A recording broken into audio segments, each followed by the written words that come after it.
Open any social media feed, and the pattern is identical. The family that seems to have solved every conflict. The children are orderly, the parents appear deeply unified, and every image projects a curated sense of moral and domestic harmony. This expectation of perfection often colors how we view the biblical patriarchs. In religious history, few families carry as much weight as the household of Isaac. On paper, their success was total. Isaac inherited the immense wealth and the direct covenant of his father, Abraham. His crops yielded 100-fold in a single season, and local kings sought him out to sign peace treaties because his prosperity was so visible. By every external metric of the ancient world, Isaac and his wife Rebekah had built a religious and material dynasty that looked untouchable. But step inside the household and that image of harmony dissolves. The family is actually operating on a series of deep, hidden fractures. It is a home defined by parental favoritism, spiritual apathy, and a reliance on calculated deception to get ahead. It raises a difficult question. If this is the foundational family of the faith, why is it so thoroughly destabilized from within? The collapse begins with Isaac. Despite knowing God's intent for his younger son to lead, he prioritizes his own physical appetite, trying to hand the blessing to his oldest son simply because he enjoys the taste of the man's cooking. Rebekah sees the plan and reacts, but not with faith. She relies on manipulation, coaching her favorite son to exploit his father's blindness to force an outcome she doesn't believe God will provide on his own. The eldest son, Esau, shows his own disregard for the family legacy. He treats his sacred birthright as a commodity, trading his entire generational inheritance for a single, immediate bowl of lentil stew. Finally, Jacob executes the fraud. When his father questions how he found the meat so quickly, Jacob brings God's name into the deception to make it stick, claiming the Lord your God gave him success, validating a lie with a prayer. This isn't just one person making a mistake. It is a collision of 4 distinct choices, where every member of the family chooses their own immediate desire over the truth. The explosion is total. Isaac is left humiliated, realizing he's been conned by his own flesh and blood.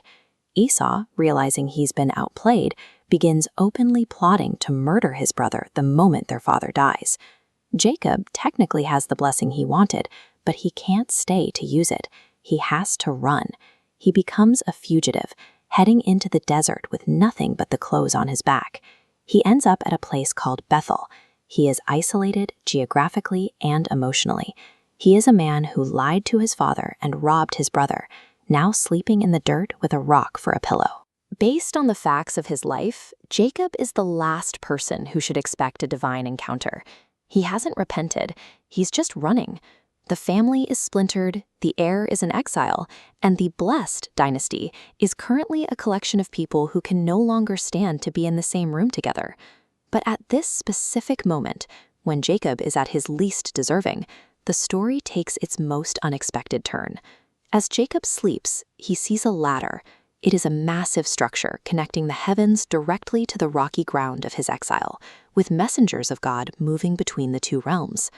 God speaks to him from the top of that ladder. He doesn't lead with a list of Jacob's crimes. Instead, he promises to be with him, to protect him, and to fulfill the covenant he made with Abraham. This is a completely unconditional commitment. It is handed to a man who is currently a fugitive because of his own dishonesty. The vision at Bethel demonstrates that the promise doesn't move forward because Jacob is good. It moves forward because God is persistent. Why would the biblical authors include these details? Why not edit out the favoritism and the fraud to make the founders look more respectable? They left the flaws in to show that divine favor does not depend on a moral facade. The text refuses to hide the mess, because the mess is exactly where the help is needed. This narrative introduces a recurring theme that will appear again and again, the concept of Emmanuel, or God with us. In this context, it means God does not wait for a family to reach a state of perfect harmony before he enters the room. He descends directly into the middle of the lies and the dysfunction. The history of Isaac and Jacob suggests that hope isn't found in our ability to project a flawless life. It is found in a God who meets us in the dark, even when we are the ones who put out the lights.